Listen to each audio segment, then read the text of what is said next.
Hey there, Dr. Alan Christianson here with you. Thyroid cancer, so heavy topic, big one, big deal. Rightfully, we've put a lot of attention into many cancers. We've got marches, we wear pink ribbons, beautiful, it's awesome.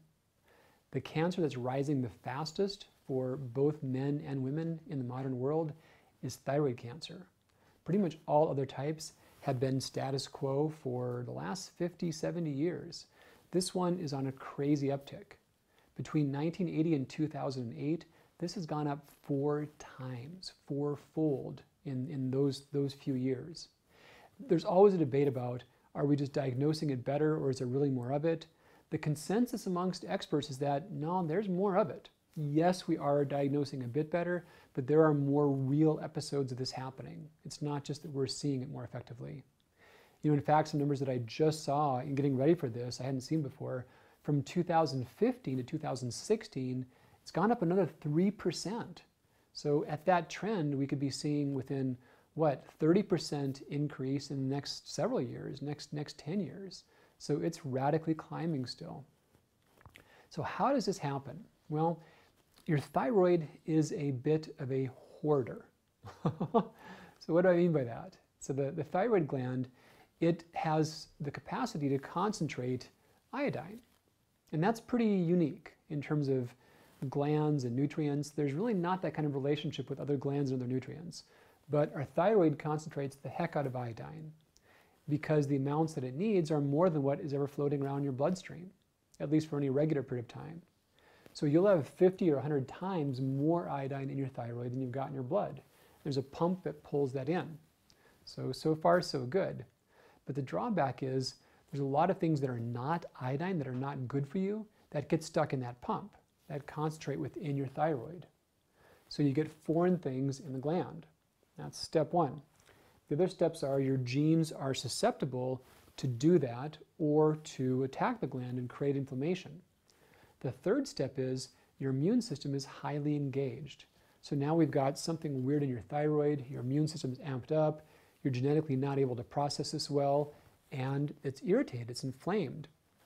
Now this inflammation affects cell division. So as these cells divide, when this whole area is irritated, there's some cells that form that don't know when to quit. They don't know when to quit dividing. And that's thyroid cancer. Now, this whole thing takes quite some time to really brew. So when we see someone that has conditions that would give them thyroid cancer, such as, you know, back in the 40s, the treatment for sore throat was to radiate your tonsils. Well, you would clear out bacteria for sure, but then about 30, 40 years later, so many of these people got thyroid cancer. And it took that long because these thyroid cells, they grow slowly. Thyroid cancers grow slowly. And that's actually not always a good thing in terms of cancers. The faster growing ones are sometimes easier to treat, but they take decades and decades to form. So right now, what we're seeing is the effects from this heightened increased amount of pollutants that started in the 60s, but really started getting serious in the 80s and even worse through the 90s. So this higher level of toxic burden that took place many decades ago, we're just starting to see some unmasking of health effects. And thyroid cancer is one of those. You know, we had the disaster at Fukushima with radiation and all the radioactive iodine that was spilled from that. And those problems, I believe that was 2011, 2010 when that happened, thinking about what I was doing then. Those will not really show statistical changes until at least 2040, maybe 2030 at the earliest. But we'll see a big blip, probably globally, from that phenomena. But it takes time to show up. So everyone is at risk for this. This is all ages. There are kids, there are elderly that develop this.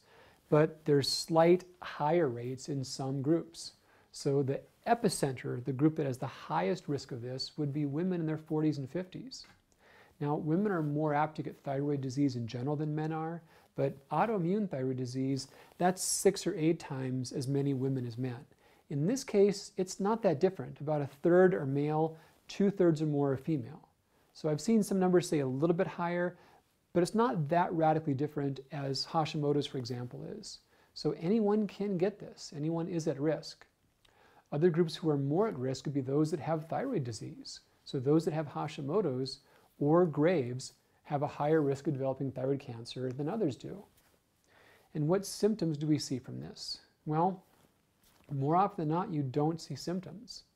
If you do, they're often symptoms that reflect just the structure of the thyroid and where it is in your body. So you feel like you got a lump in your throat. Your voice is a little bit more hoarse. Have I just got a cold? Is it allergies? What's the big deal? You don't think that much of it. Or a little bit difficulty swallowing, or like a burning sensation or whatnot. But some odd sensation of pressure or a lump in here. So what do you do about this? Well, there's screening, and then there's your thyroid scores. And we'll talk about the significance of that. So screening, I think now women have gotten the message about doing breast self-exams. Awesome. That's an important thing. So neck checks. Do neck exams. Do neck self-exams also. You know, I've got a good video about that. I didn't plan on repeating this, but let me just take a moment. So you want to really, each month, do your breast exam. Have some monthly recurrent event that reminds you. The menstrual cycle is not a great reminder. You won't have it your whole life, but also right during then, your breast tissue is often more tender. So not your period, something else. If you pay your bills, you know, one of the recurrent monthly bills can be a good reminder. A simple thing, we all have our smartphones, set a reminder on your phone. You know, choose the 15th of the month, whenever you want to, but choose some date and use that for your reminder. In fact, I'll start doing a Facebook Live, make that a regular recurrent event to get people to do it as well.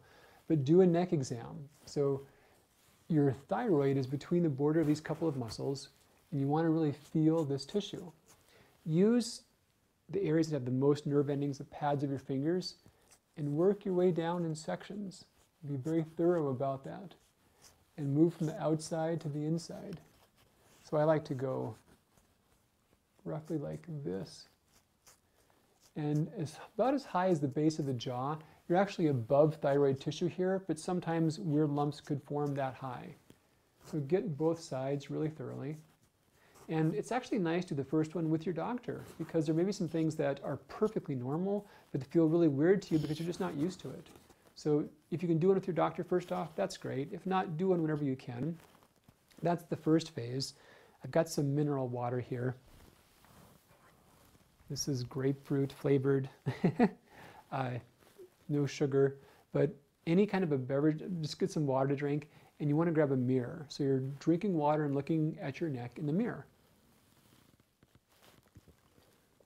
I was due for a sip anyway. And the idea here, you can see all this stuff happening from swallowing. So if there were some small lumps that were not visible, drinking pushes them out. Like, oh wow, that's uneven, that's odd. So that's the neck self-exam. Do that each month. That's probably a larger factor than any other for catching abnormal nodules or those neck exams. I've had so many people write into us and say, hey, I've been doing those and now I caught this and my doctor didn't really want to do anything with it, but it was thyroid cancer and thankfully we caught it early along. So step one. Other step is, if you've got thyroid disease, get a thyroid ultrasound. You're supposed to have one. There's no good reason that they've not been done for you just yet. But my experience is that for most people, they've never had one. So get your baseline ultrasound, get one done each year. Ultrasounds are not radiation, so there's really no concern about the buildup of radiation in your body from them. And they're not invasive. There's no sharp things. There's just some little gel that might feel cold that goes in your neck, and you rub this thing on it. There's no heat. There's nothing at all. It's the most easy thing in the world. And you get good information about that. Now, the other preventive strategy is managing TSH levels. So this is a blood test that the conventional world has put too much focus on. TSH, if that's okay, the rest is good. And the alternative world has wanted to ignore completely. It is important, but it takes a little more nuance than the conventional world has given us. So the TSH is thyroid stimulating hormone. Stimulate means make, grow. The more that there is TSH present, the more these cells divide and grow. And if you've got healthy cells, you get a few more of them, they make more hormone. And now your body can lower TSH and all is good. If the cells are not healthy, that TSH, that's putting Miracle-Gro in your weeds. And you don't want to do that in the garden. So if there's some early thyroid cancer cells forming, the higher the TSH is, the more they are stimulated. How high is too high? Well, the healthiest people really never have TSH scores even as high as 2. We see them just under that in healthy populations. So anyone being above 2, that's a sign of the thyroid slowing, but also that's a problem if there were some small thyroid cancer cells. That's one guideline. If someone does have nodules or they've had thyroid cancer in the past, probably 1 is a better upper target.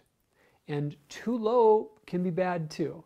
So if you're less than somewhere around 0.4, that's putting you at risk for more hyperthyroid complications. So that's a narrow target, but that's an important target. So general health, keep it below 2. If you've had structural problems, keep it below 1, but not too low. So think about this, share this with your loved ones, do neck checks. Stay tuned, we'll get those going as a regular thing on Facebook Live. That'll be a lot of fun. And otherwise, take great care. We'll talk in really soon. Bye-bye.